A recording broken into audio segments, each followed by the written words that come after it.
अस्सलामुअलैकुम, मैं हूं अज़ीम और आप देख रहे हैं कोड विद अज़ीम। तो अब हम हमारी मज़ीद टेक्स्ट प्रॉपर्टीज़ पर आ गए हैं और हम इसमें टेक्स्ट की कुछ और प्रॉपर्टीज़ को डिस्कस करने लगे हैं और वो हमारे पास है कलर। तो सबसे पहले हम कलर को ही डिस्कस कर लेते हैं, कलर क्या है। उसके बाद जो हमने डिस्कस करनी है वो हमारे पास टेक्स्ट की अलाइनमेंट होगी और फिर हमारे पास क्या होगी, टेक्स्ट की डेकोरेशन, कि हम टेक्स्ट को कैसे डेकोरेट करेंगे। फिर हम टेक्स्ट की जो है वो ट्रांसफॉर्मेशन पढ़ेंगे और फिर हम जो है वो हमारे पास पार्ट 2 में text spacing and text shadow को पढ़ेंगे। तो अब हम इसे कलर से स्टार्ट करते हैं। तो इसके लिए मैं क्या कर लेता हूँ, एक फ़ाइल बना लेता हूँ VS कोड में। मैं फ़ाइल का नाम बना देता हूँ टेक्स्ट स्टाइल।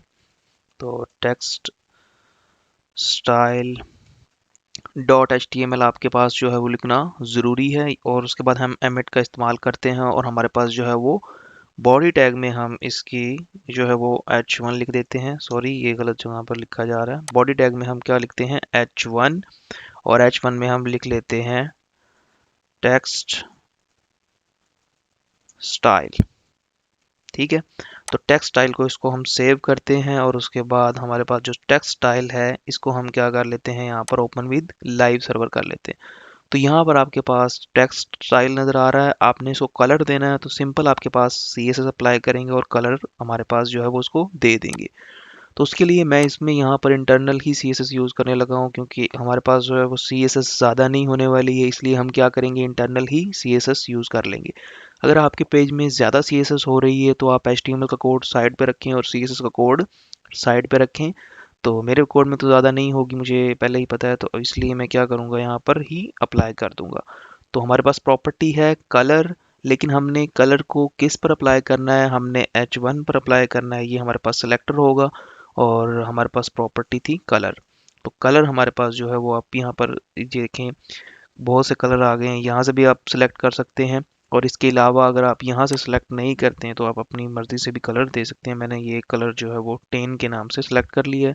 तो हमारे पास जो कलर है टेक्स्ट का, आप देख सकते हैं, इसको मैं कैपिटलाइज थोड़ा कर देता हूँ, बड़ा कर देता हूँ, तो आपके पास जो है वो नज़र आ जाएगा कलर।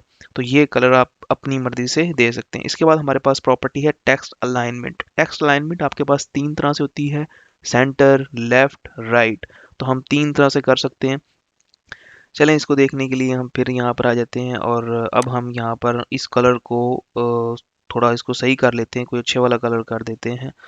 तो उसके लिए मेरे पास जो है वो रेड कलर में, ये रेड कलर में यहाँ पर ठीक लगेगा। तो रेड कलर जो है वो, ये वाला कलर जो है वो अच्छा लग रहा है। और उसके बाद हम यहाँ पर इस तरह करते हैं, हमारे पास जो है वो हमने क्या करना है, बेसिकली हमने टेक्स्ट की अलाइनमेंट देखनी है। तो हमने यहाँ पर लिखना है टेक्स्ट अलाइनमेंट। और जो हमारे पास टेक्स्ट अलाइनमेंट के लिए टेक्स्ट अलाइनमेंट नहीं है बल्कि टेक्स्ट अलाइन के नाम से प्रॉपर्टी है। अब आपके पास जो टेक्स्ट अलाइनमेंट है ये डिफरेंट वैल्यू यहाँ पर आ रही हैं, तो मैं इसको फ़िलहाल सेंटर करके देखता हूँ पहले। तो ये सेंटर हो जाएगी। अब देख सकते हैं ये सेंटर हो गई है, सेंटर में आ गया है टेक्स्ट। इसको आप यहाँ पर से राइट भी कर सकते हैं और बाय डिफ़ॉल्ट जो इसकी वैल्यू होती है वो लेफ़्ट होती है। लेफ़्ट पर जो है वो टेक्स्ट यहाँ पर था, अब हमने इसको यहाँ पर कर दिया है। तो ज़रूरी नहीं है ये आपके पास हेडिंग का ही टेक्स्ट हो। ये होप सो एक हेडिंग है, यहाँ पर आप देख सकते हैं। तो ये आपके पास कोई पैराग्राफ भी हो सकता है, कोई भी चीज़ हो सकती है, किसी भी चीज़ का टेक्स्ट हो सकता है। उसको आप क्या कर सकते हैं, उस टेक्स्ट को आप ये वाली प्रॉपर्टी दे सकते हैं। लेकिन ये आपने देनी सिर्फ और सिर्फ टेक्स्ट को ही है, ये नहीं आप किसी इमेज को या किसी और चीज़ को देना स्टार्ट कर दें। ठीक है, तो इससे टेक्स्ट ही जो है वो अलाइन होगा। एक तो ये चीज़ आपने याद रखनी है। उसके बाद हमारे पास जो प्रॉपर्टी है जो आज हमने पढ़नी है वो है टेक्स्ट डेकोरेशन। और उसमें हम ओवरलाइन, लाइन थ्रू और अंडरलाइन करते हैं। टेक्स्ट डेकोरेशन है क्या, इसी के ऊपर ही टेक्स्ट डेकोरेशन भी अप्लाई करके देख लेते हैं। तो टेक्स्ट डेकोरेशन ही के नाम से प्रॉपर्टी है।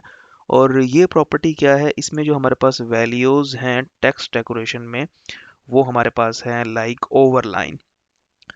तो ओवरलाइन हमारे पास क्या करेगी, आपके पास एक लाइन लगा देगी ऊपर टेक्स्ट के। तो आप देख सकते हैं टेक्स्ट के ऊपर जो है वो एक लाइन आ गई है, तो ये ओवरलाइन काम करती है।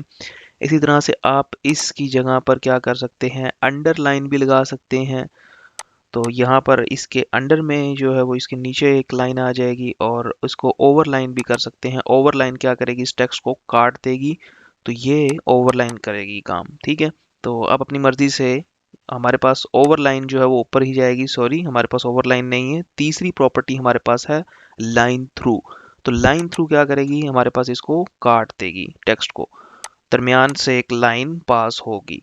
तो लाइन थ्रू क्या होगी, दरमियान से एक लाइन आपके पास क्या हो रही है, पास हो रही है। तो ये हमारे पास तीन जो है वो इसकी प्रॉपर्टीज थी। उसके बाद हमारे पास है टेक्स्ट ट्रांसफॉर्मेशन।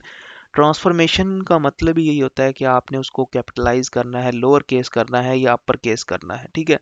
और इनको भी देख लेते हैं कि अपर केस, लोअर केस और कैपिटलाइज, ये तीन चीज़ें क्या होती हैं। तो यहाँ पर आते हैं और हमारे पास जो प्रॉपर्टी है वो है टेक्स्ट डेकोरेशन के बाद टेक्स्ट ट्रांसफॉर्मेशन।